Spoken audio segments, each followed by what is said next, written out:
Welcome to Learning Cultures. I'm Cynthia McCallister. It's a program I've developed over many years working in lots of New York City schools and a rural Maine school where I started my career as a teacher. Learning Cultures is a way to restructure classrooms around social emotional learning activities that also teach academics. It's been implemented in pre-K through high school classrooms in all subjects, from algebra to history and biology to English, in more than a dozen New York City schools, where it's resulted in dramatic achievement gains and happy students. Traditionally, in conventional schooling systems, most classrooms are organized around traditional classical transmission systems. The teacher stands and delivers information. Teachers talk, students listen and learn, or do whatever the teacher says. Learning Cultures breaks with traditional classical transmission traditions that have deep roots in history and culture. For example, did you know the architecture of our current day schools is modeled off 18th century prison designs? And did you know that the lecture hall style of our classrooms dates back over 3,000 years to the classrooms of ancient Sumer? Units of study curriculum programs and teacher-directed paint-by-numbers do-now activities in which teachers tell and students obediently follow have roots in ancient education traditions and beliefs about the structure of knowledge. The trouble is, these traditions and structures have been discredited. We now know that learning is a self-organizing, self-initiating process. There is no learning without will on the part of the learner. In this video, I'm going to explain how those traditions are severed in learning cultures and replaced with new ways of organizing classrooms that support new and improved ways of learning for kids, ways that are simple and fun to implement. And then I'll tell you how you can get the resources you need to bring learning cultures into your classrooms. Your kids will love it. So, how does learning cultures leverage new science and technology to overturn ancient traditions? How do learning culture systems improve upon the more passive classical transmission model? The kind of active, socially based education so important to students is achieved in learning cultures through a system of formalized practices that we call formats. The psychologist Jerome Bruner coined the term format to describe the kind of social situations that young children take part in. A format is a recurrent, predictable social routine that structures increasing opportunities for learners to experience autonomy, practice new competencies, and develop proficiency and independence in using them. Bedtime stories, mealtime rituals, dressing routines, and other familiar recurrent activities serve as a kind of stage. Children take their place on the stage and perform according to a sort of social script to develop proficiency and independence in using the language and conventions of their culture to communicate with people and to achieve their goals. Competencies are internalized and integrated into the memory through learning. As children gain competence in these familiar situations, these competencies can be later called upon when they're needed in other similar social situations. Through participation in familiar formats, the child gains access to new knowledge, has a chance to learn the things that are important in the larger culture, and has opportunities to store up new competencies so they can be later used when they're demanded in other cultural situations. This process is known as transfer. It's through these routines, as Christina Ernling points out, that the social world provides the framework for learning.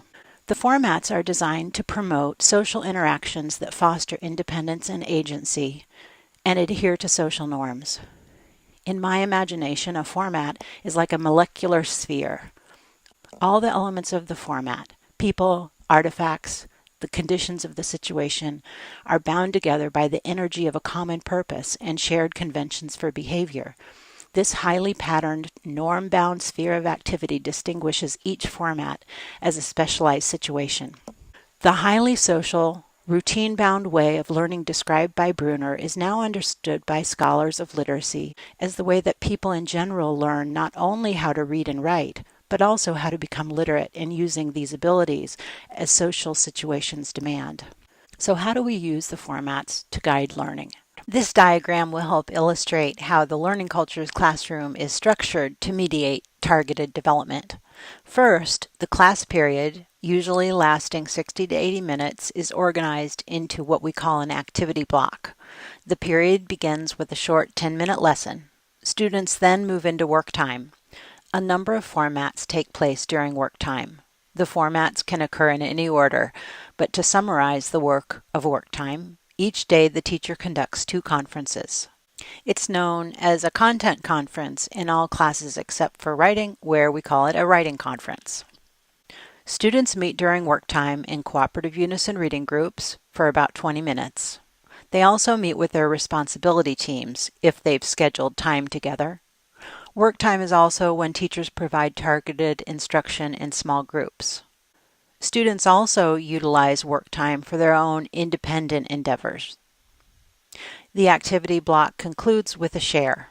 It's called a writing share in writing classes and a content share in all other subjects. The writing conference and writing share should be spaced at least 1 week apart so that the student has opportunity to apply feedback from one sharing opportunity to the development of a draft of writing, which could be shared at the next. But the content share and learning conference are companion practices and take place on the same day for the student participant. This allows opportunity for the student to wrestle with a challenge in the context of the learning conference and then to share how the challenge was resolved in the content share. The Learning Cultures educational model attempts to restructure traditional systems of schooling so that activity and interactions are pluralistic, democratic, and inclusive. They're organized around student-directed cooperative social activities that support learning.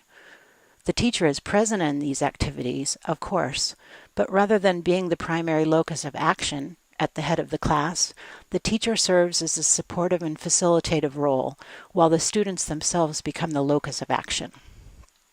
Also, contrary to the conventional assumptions about normalcy and abnormality that structure conventional education systems, Learning Cultures assumes that there will be vast diversity within any relatively large group of students. Rather than treating diversity as abnormality and pulling students offline, diversity is harnessed for learning. Students work in relational circles with one another around tasks that are intrinsically motivating. Their interactions have an influence of normalizing behaviors and thinking. Social norms take over to govern how ideas should be considered and how students should treat one another. These rules have been codified and consist in a collection of single-page rubrics that specify how to play by the rules essentially within the context of each format or activity. The rules specify roles and responsibilities for both teachers and students and guidelines for how academic standards are used. The rubrics carry a deontic power. In other words, they have a sort of status that participants are obligated to respect. And they foster a sense of responsibility in students to do the things they're asked to do, things that have been previously designed to result in learning. The rubrics can be used by teachers as a guide for instruction to support students in how to participate.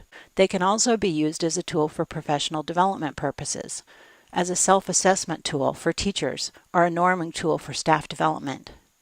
Principals may also use the rubrics to guide teacher observations and evaluation. Students learn how to use freedom in the classroom. They learn to be free in the company of others. The Learning Cultures practices are culturally responsive because every minute of time and space in the classroom honors the culture of the students who inhabit it. And students learn cultural responsibility, how to take responsibility for treating one another with civility, so that in each of the formats, students can participate in relationships with one another. Their individual ideas can detach and become collectively shared. Through relationships with one another, students develop their minds through perspective shifting and cooperative reasoning.